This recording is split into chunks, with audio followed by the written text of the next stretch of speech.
Greetings traders, in today's trading session. Now we are again trading S&P 500 options and we are using our same approach with moving averages because, well, it simply works.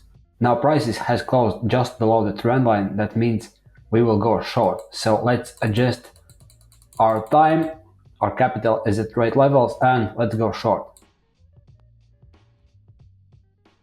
So we see nice little profit here. Now let's go for next trade.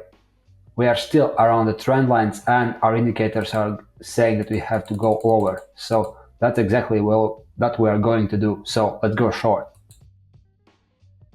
This was very close, but we still made some profit. Now next trade. Well, trend is signaling the same approach and we are not going to fight against our own strategy. So let's adjust time again and again and go another short. This was very close as well, but this is market.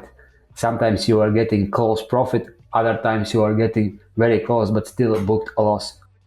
Prices are still very close to the trend line and that means profit opportunity for us. And since prices are below the trend line, we will go short. So let's adjust time for options expiry and go lower. Another trade, another profit. So let's go for next one.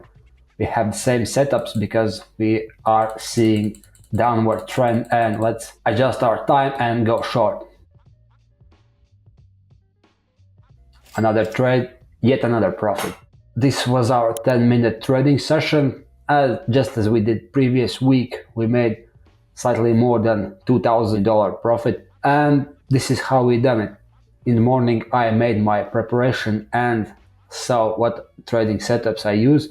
Usually I use the same setups because they have worked me in the past. I look at moving averages to see whether the trend is going. Then I see whether prices are above or below the trend line and act accordingly. I will place my trades. I will set some expiry date for options and go long or short, depending on the signal. And just as you saw here, those trades are real, in real time, and this is how you make money. Of course, not all the time you could get profit, but it's still what it is. So I hope you like this trading session and stay tuned for my next sessions.